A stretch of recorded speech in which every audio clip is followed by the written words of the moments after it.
اب دیکھیں قرآن مجید میں اللہ نے جا بجا جو قصے بیان فرمائے اور جو سزاؤں کا ذکر قرآن مقدس میں کیا اللہ رب العزت نے، بہت سے لوگ جانتے ہیں اور بہت سے لوگ نہیں جانتے آخر کس وجہ سے یہ ہوا۔ شیطان کو جنت سے کیوں نکالا گیا، اسے ملعون کیوں کیا گیا، اس کی گردن میں لعنت کے طوق کیوں ڈالے گئے، اس کا باطن تباہ کر کے اس کی صورت بگاڑ کیوں دی گئی، تسبیح و تقدیس کی جگہ نفرت اور کفر و شرک، جھوٹ و فحش انعام میں اس کو ملا، حضرت نوح علیہ السلام کی قوم کو پانی میں کیوں ڈبو دیا گیا، قوم عاد پر اللہ رب العزت نے عذاب کیوں مسلط کیا، ان کے اوپر ہواؤں کو بھیج کر انہیں پٹک پٹک کر کیوں مارا گیا، قوم سمود پر چیخ کا عذاب نازل کر کے ان کے کلیجے کیوں پھاڑے گئے، قوم لوط کی بستیاں آسمان پر اٹھا کر نیچے پلٹ دی گئیں، ان پر پتھروں کی بارش کر دی گئی، آخر ایسا کیوں تھا، فرعون کو دریا میں کیوں غرق کر دیا گیا، اور بنی اسرائیل کو طرح طرح کی مصیبتوں میں کیوں مبتلا کیا گیا، کبھی ان کے گھر تباہ کر دیے گئے، کبھی قتل ہوئے، کبھی ان کے گھر اجاڑے گئے، ان پر کبھی ظالم بادشاہوں کو مسلط کر دیا گیا۔ یہ آپ نے جانا کہ نہیں جانا؟ جانا تو آپ جانتے ہوں گے، نہیں جاننا تو جاننے کی کوشش کریں کہ آخر ایسا کیوں ہے۔ تو فرمایا ان تمام مصائب کی وجہ یہ ہے کہ وہ لوگ اللہ رب العزت کی نافرمانیاں کیا کرتے ہیں، اس لیے اللہ نے ان پر عذاب نازل فرمایا۔ اور خدا کا قانون یہ ہے جب کوئی قوم کسی گناہ میں مبتلا ہوتی ہے تو اللہ تعالیٰ پہلے اسے مہلت دیتا ہے کہ اپنے اعمال، کردار، رفتار، گفتار کی اصلاح کر لے۔ پھر جب وہ اصلاح نہیں کرتا، اپنے علماء کی بات نہیں مانتا، نبی جین کی بات نہیں مانتا، قرآن و حدیث کی بات نہیں مانتا، پھر اللہ تعالیٰ ان پر عذاب کے کوڑے برساتا ہے۔ اور پھر جب اللہ پکڑتا ہے تو ان بطش ربک لشدید، اللہ کی پکڑ اتنی سخت ہوتی ہے کہ نہ تمہیں کوئی امیر بچا سکتا ہے، نہ کوئی ڈاکٹر بچا سکتا ہے، نہ وکیل، نہ جج بچا سکتا ہے، نہ کوئی بہت بڑا آدمی بچا سکتا ہے، نہ پاکھنڈی بابا تمہیں بچا سکتے ہیں، کوئی نہیں بچا سکتا۔ فرمایا رب نے ان بطش ربک لشدید، جب تک میں چھوڑے رکھتا ہوں، چھوڑے ہوں، جہاں میں نے پکڑ لیا پھر میری گرفت اتنی مضبوط ہوتی ہے کہ میرے گرفت سے کوئی تمہیں چھڑا نہیں سکتا۔ اللہ اللہ کی پکڑ بڑی سخت ہے، تو اللہ کی پکڑ سے پناہ مانگا کریں۔ اور اس قوم کی جو فی الحال حالت ہے، وہ جو گزری ہوئی قوم ہے، اس قوم کے حالات کو دیکھیں اور آج کے حالات کو دیکھیں اور ملا کے دیکھ لیں کہ سارا وہ کچھ ہو رہا ہے جو کل ہو چکا، جس کی پاداش میں ان پر عذاب کے کوڑے برسائے گئے۔ ہر گناہ اب کھلم کھلا ہونے لگا۔ کل جس گناہ کو لوگ سوچ کر کے کام جایا کرتے تھے تھر تھر، آج اس گناہ کو لوگ علانیہ اور کھلم کھلا کرتے بھی ہیں اور اپنے دوستوں میں ٹھٹھا بازی کر کے اسے بتاتے ہیں کہ میں نے اس طرح کیا، معاذ اللہ ثم معاذ اللہ۔ اس لیے سچ تو یہ ہے کہ یہ قوم لٹ گئی، مسلمان قوم لٹ گئی، برباد ہو گئی۔ یہ قوم پہلے آباد تھی، اب آباد نہیں، لٹ چکی ہے۔ جس قوم کے بے غیرتی کے اڈے آباد ہوں، شراب خانے آباد ہوں، تاش کی محفلیں آباد ہوں، مساجد و مدارس ویران ہوں، وہ قوم آباد نہیں ہوتی، وہ قوم لٹی ہوتی ہے۔ جس قوم کے لوگوں کے درمیان جب شادیاں ہوں تو شادیوں میں ڈی جے کی جھنکار پر ناچا جائے اور علماء کے اس کے اختلاف پر مولویوں کو گالی دی جائے اور مولانا حضرات کو برا بھلا کہا جائے، اور اس کے بعد محفل عید میلاد النبی سے اعتراض کر کے اس ڈی جے گانے باجے پر ناچے دھن بجائیں، ایسی قوم آباد نہیں ہوتی ہے بلکہ لٹ چکی ہوتی ہے۔ جس قوم کی بہو بیٹیاں جب بازار جائیں تو میک اپ کر کے جائیں اور اپنے ہونٹوں پر اور اپنے ناخون کے اوپر ایسی پالشیں لگائیں جو خنزیر کے غلاظت سے بنی ہو، وہ قوم آباد نہیں ہوتی ہے، وہ قوم برباد اور لٹ چکی ہوتی ہے۔ سچ پر مبنی بات کہی جا رہی ہے، اس میں کڑواہٹ ضرور ہے مگر سچ بات یہی ہے۔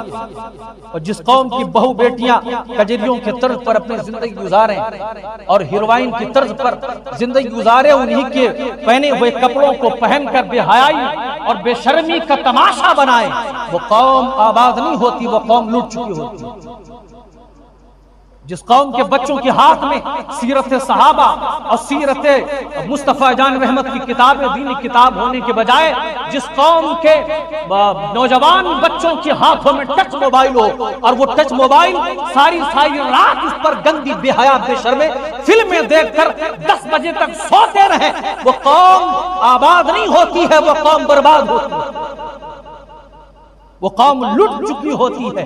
یہ حقیقت ہے، اور یہی پر جس قوم کے حافظوں اور عالموں اور علماء کرام کو گالیاں دی جائیں اور جاہلوں کو اپنا پیشوا بنا لیا جائے، جس قوم کے غریب علماء حفاظ چند پیسوں کے لیے در در بھٹکیں اور ان ٹکے کے کیا کہتے ہیں پاکھنڈی باباؤں اور پیروں پر لوگ موٹے موٹے نذرانے ان کی جیبوں میں ٹھوسیں اور بیجا خانقاہوں پر پیسہ خرچ کریں، وہ قوم آباد نہیں بلکہ لٹ چکی ہوتی ہے، اور وہ قوم لٹ گئی ہے، بربادی کے دہانے میں پہنچ چکی ہے۔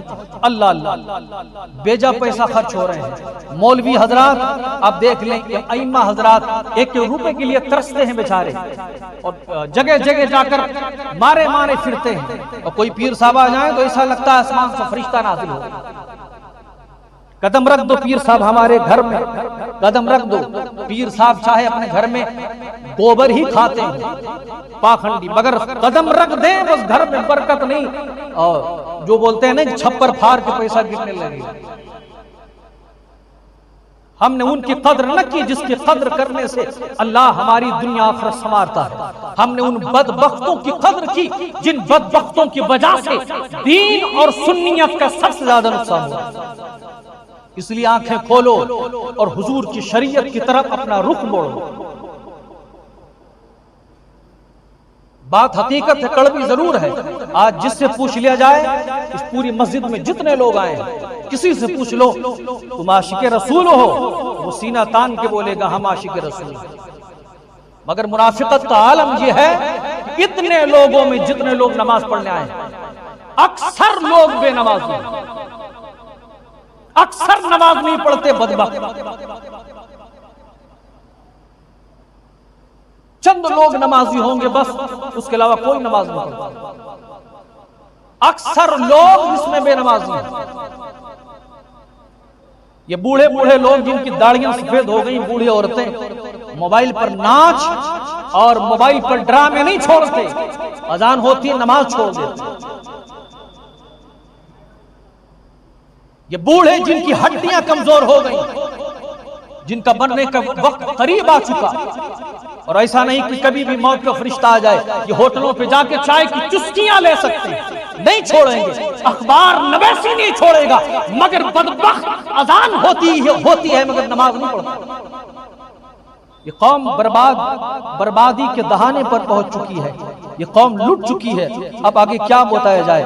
اللہ اللہ، یہ نوجوان کرکٹ میچ نہیں چھوڑیں گے، یہ نوجوان اپنے آپ کو سجا سوار کر عیاشوں کے اڈے تک جائیں گے، وہ جگہ نہیں چھوڑیں گے، شادی وواہ نہیں چھوڑیں گے، میلے ٹھیلے عرس وغیرہ نہیں چھوڑیں گے، مگر مسجد میں نماز چھوڑ دیں گے چاہے ان کی پوری مسجد ویران پڑی ہو۔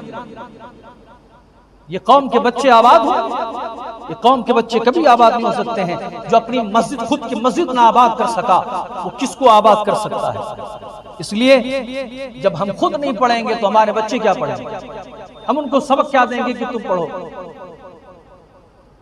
جب ہم خود نہیں اچھا سبق لیں گے یا دیں گے تو ہمارے بچے ہم سے کیا سیکھیں گے؟ ہمارے بچے سیکھتے ہیں ہم سے۔ ایک بڑا مشہور واقعہ ہے جو اکثر لوگوں نے سنا ہوگا۔ کہتے ہیں ایک بزرگ فرماتے ہیں کہ میں ایک دریا کے کنارے سے گزر رہا تھا، دیکھا ایک باپ اپنی چھوٹی بچی کے ساتھ 6-7 سال کی بچی رہی ہوئی، چھوٹی بچی کے ساتھ دریا میں مچھلی پکڑ رہا ہے۔ بڑا مشہور واقعہ، دریا میں مچھلی پکڑ رہا ہے، وہ 6-7 سال کی بچی دریا کے کنارے ریت پر کھیل رہی ہے۔ وہ بزرگ فرماتے ہیں وہ آدمی جال ڈالتا ہے اور جال ڈالنے کے بعد مچھلی اس میں سے نکالتا، 2 مچھلی لیا اور اپنے بچی کو دیا کہ ٹوکرا میں رکھ دے۔ وہ بچی مچھلی پکڑتی ہے، پکڑنے کے بعد جب پھر باپ جال ڈالنے میں مشغول ہوا، بچی نے اس مچھلی کو چپکے سے دریا میں چھوڑ دیا۔ اب بزرگ فرماتے ہیں یہ تماشا دیکھ کر میں رک گیا کہ دیکھوں آگے کیا تماشا ہوتا ہے۔ اسی طرح ہوتا رہا، باپ مچھلیاں پکڑتا رہا، بیٹی کو دیتا رہا، بیٹی چپکے سے دریا میں چھوڑتی رہی، دیتا رہا، وہ چھوڑتی رہی۔ کافی دیر ہوئی تو باپ نے کہا وقت ہو گیا، کافی مچھلیاں ہو گئیں، اب گھر چلنا چاہیے۔ جب وہ جال سمیٹ کے پلٹا تو دیکھا ٹوکرے میں ایک مچھلی نہیں، دیکھ کر اسے غصہ بھی آیا اور تعجب میں اپنی بچی کو غصے میں پکڑ کر جھنجھوڑ کر پوچھا کہ یہ مچھلیاں کدھر گئیں؟ تو بچی نے رو کر کہا بابا ناراض نہ ہونا، میں نے ساری مچھلیاں دریا میں چھوڑ دی۔ اللہ اللہ، باپ نے کہا لخت جگر اتنی محنت سے مچھلی کا شکار کیا تھا، تو نے سب کی سب مچھلیاں چھوڑ دی۔ اللہ اللہ، بیٹی کا جواب سنو، 6-7 سال کی بیٹی، آج کی ہماری بچیاں اگر ان بچیوں سے پہلا کلمہ پوچھ لیا جائے تو نہیں بتا سکتی۔ وہ 6-7 سال کی بچی جواب دیتی ہے ابا ناراض نہ ہونا، ابھی کچھ دن پہلے آپ نے رات میں مجھے حضور کی ایک حدیث سنائی تھی، مجھے رات میں حضور کی ایک حدیث سنائی تھی کہ آقا نے فرمایا کہ وہ مچھلی اس وقت تک جال میں نہیں پھنستی ہے جب تک وہ اللہ کے ذکر سے غافل نہ ہو جائے، جب تک وہ اللہ کے ذکر سے غافل نہ ہو جائے۔ جب آپ مچھلی پکڑتے مجھے دیتے اور جب میں ہاتھ میں لیتی تو میں یہ سوچ کر مچھلیاں چھوڑتی گئی کہ جس نبی نے فرمایا کہ جب تک مچھلی اللہ کے ذکر سے غافل نہیں ہوتی وہ جال میں نہیں پھنستی، تو میں نے یہ سوچ کر چھوڑ دیا ہے اگر ان غافل مچھلیوں کو ہم نے کھا لیا تو کہیں ایسا نہ ہو کہ ہم بھی اللہ کے ذکر سے غافل ہو جائیں۔ اللہ اللہ، ذرا غور کرنے کا مقام ہے۔ یہ کل کے بچے تھے جن کا عالم یہ تھا، اس لیے وہ بچے اس طرح تھے کہ جب وہ سوتے تھے تو ان کی مائیں انہیں لوریوں کی جگہ مصطفیٰ کی حدیث سنایا کرتی تھی۔ اور آج حال کیا ہے؟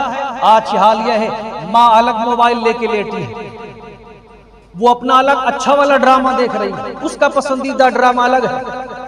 بیٹا الگ موبائل لے کے لیٹا، بیٹی الگ موبائل لے کے لیٹی، سب اپنے اپنے الگ موبائل لے کر ڈرامے دیکھ رہے ہیں، پکچریں دیکھ رہے ہیں، فلمیں دیکھ رہے ہیں، اور کہیں کہیں تو باپ کے پاس کچھ نہیں ہوتا، مگر بدبخت کہتا ہے ابھی تو بچے ہیں، کھیلنے کی عمر ہے، کھیلنے کی۔ معاذ اللہ سبحانہ۔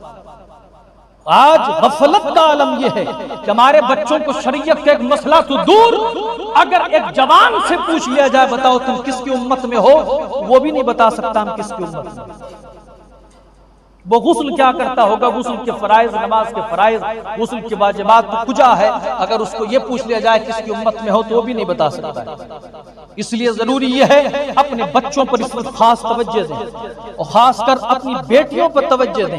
اس بے حیائی، بے شرمی، بے غیرتی جس زمانے میں عروج پر ہو، اپنی بیٹیوں کو سیدہ طاہرہ رضی اللہ تعالیٰ عنہ کی سیرت پڑھاؤ۔ صرف فاطمہ نام رکھ لینے سے بیٹی بلند نہیں ہو جاتی، بلکہ فرمایا گیا کہ سیدہ طاہرہ فاطمہ الزہرا کی کنیز بنانا۔ تو اسے سیرت بتاؤ کہ سیدہ فاطمہ کی سیرت کیا تھی، اور انہیں بتاؤ بیٹی کہ جو تو ٹھیک سے دوپٹہ نہیں اوڑھ سکتی، میں نے تیرا نام اس شخصیت کے نام پر رکھا ہے کہ جس کے بال کو بھی انسان تو انسان آسمان بھی نہیں دیکھ پاتا۔ وہ سیدہ فاطمہ الزہرا رضی اللہ تعالیٰ عنہ۔ ایک مرتبہ مدینے میں چاند نکلا، سب نے دیکھا چاند، حضور گھر تشریف لائے، آپ نے فرمایا بیٹی فاطمہ تو نے چاند نہیں دیکھا؟ آپ نے فرمایا نہیں بابا چاند ہم نے نہیں دیکھا۔ آقا صلی اللہ علیہ وسلم نے کہا سب نے دیکھا تم نے نہیں دیکھا؟ تو کہا اسی لیے تو نہیں دیکھا جو سب نے دیکھا۔ جہاں سب کی نظر پڑ جائے فاطمہ کی غیرت گوارا نہیں کرتی ہے کہ وہاں فاطمہ کی نظر جائے۔ وہ سیدہ فاطمہ الزہرا رضی اللہ تعالیٰ عنہ۔ حضور کی مجلس سے جی ہے، صحابہ اکرام بیٹھے، میرے آقا تشریف فرما ہے۔ حضور نے ایک سوال پوچھ لیا صحابہ سے، صحابہ بتاؤ عورت کی سب سے بڑی خاصیت کیا ہے، عورت کی سب سے بڑی خوبی کیا ہے؟ سارے صحابہ پریشان، کوئی جواب نہیں سوچتا۔ حضرت مولا علی کھڑے ہوئے اور اٹھنے کے بعد فوراً اپنے گھر گئے، حضرت خاتون جنت سے جا کر ملاقات کی. خاتون جنت نے کہا شور نامدار بڑے پریشان سے لگ رہے ہیں, کیا بات؟ کہا آقا نے ایک سوال پوچھ لیا ہے, عورت کی سب سے بڑی خوبی کیا ہے؟ حضرت سیدہ فاطمہ نے مسکرا کر جواب دیا, مجھ سے جواب سن. سیدہ فاطمہ فرماتی جا کر آقا سے کہو عورت کی سب سے بڑی خوبی یہ ہے کہ نہ وہ کسی غیر مرد کو دیکھے نہ غیر مرد اسے دیکھے. عورت کی سب سے بڑی خوبی یہ ہے. اللہ اللہ. حضرت علی جواب لے کر آئے, مجلس میں بیٹھے. میرے آقا صلی اللہ علیہ وسلم نے پھر سوال دہرایا. علی کھڑے ہو کر بتاتے ہیں آقا میں بتاتا ہوں عورت کی سب سے بڑی خوبی یہ ہے نہ وہ کسی غیر مرد کو دیکھے نہ غیر مرد اسے دیکھے. آقا نے مسکرا کر جواب دیا علی یہ تو نہیں بول رہا ہے, یہ میری جگر کا ٹکڑا فاطمہ بول رہی ہے. اللہ اللہ. وہ سیدہ فاطمہ الزہرا ہیں جن کے نام پر ہم اپنی بیٹیوں کا نام رکھتے ہیں مگر پھر بھی ان کے نام کو ہم ڈبو دیتے ہیں. اس لیے میرے عزیزو سیدہ نام رکھنا کمال نہیں ہے بلکہ اس نام پر مکمل ہم کہتے ہیں سیدہ طاہرہ فاطمہ الزہرا کی سیرت سکھائے. انشاءاللہ آپ پھر دیکھیں گے کہ وقت آئے گا کہ جس گھر میں ہوں گی وہ گھر جنت قدا ہوگا. جس کے لیے ہاتھ اٹھا دیں گی اللہ اس کا مقدر سنوار دے گا. جس کی بہن ہوگی, جس کی بیٹی ہوگی, جس کی بیوی ہوگی, جس کی ماں ہوگی, اس کی مقدر کا ستارہ ہو جو سریا پر چمکتا. اپنی ماں بہن بیٹیوں کو اس طرح بناؤ. یہاں تو خود یہ نکم مرد, یہ دیوس مرد, یہ بغیر